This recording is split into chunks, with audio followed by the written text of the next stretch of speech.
뜨거운 두 가지 소식.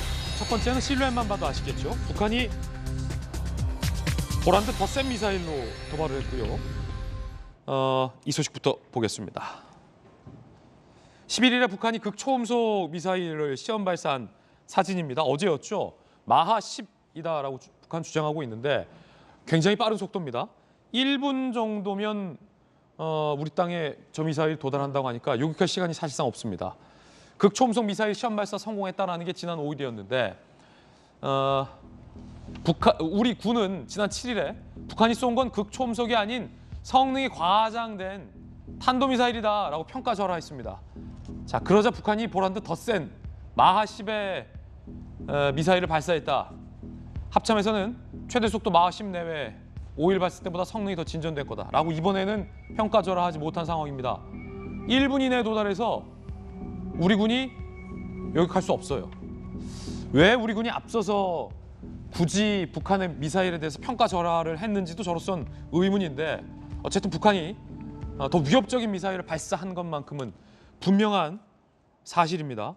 김정은도 저기에 참관을 했다라고 해요. 저렇게 김정은 입장에서는 위협적인 무기를 개발했으니 당연히 현지 참관을 하고 기념사진까지 찍을 수밖에 없을 것 같고요. 문재인 대통령이 앞선 미사일 발사에는 별 반응이 없었습니다. 그런데 유감을 표명했습니다. 이번에 대선 앞둔 시기에 연속해 미사일 시험 발사한 것 우려된다 라고 우려를 표명했습니다. 국민의힘은 정치적으로 해석하냐라고 반발하고 있는 상황입니다.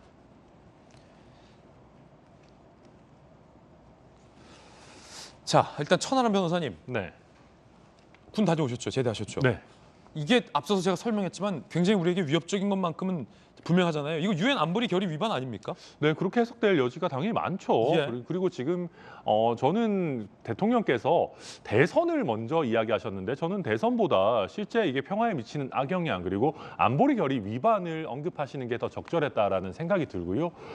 저는 첫 번째 이제 5일 날 이 초음속 미사일로 추정되는 미사일이 발사가 됐을 때 이 부분에 대해서 제대로 된 어떤 유감 표명이라든지 도발로 규정한다든지 이런 부분이 많이 부족했습니다.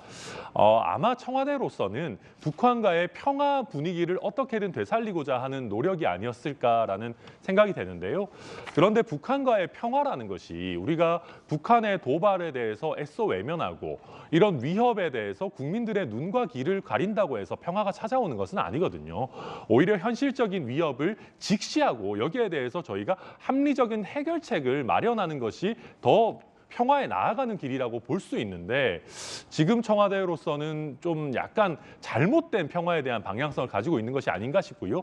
그러다 보니까 또 북한 측에서는 두 번째 도발을 연이어 하게 됐고 사실상 같은 위치에서 비슷한 형태의 발사를 하는 우리를 보란 듯이 하는 도발이 나오다 보니까 이제는 여기에 대해서는 외면하지 못하고 도발로 규정하는 그런 뒤늦은 모습을 보이고 있다. 저는 그렇게 평가가 됩니다. 천하람 변호사님 개인 의견 들어봤습니다.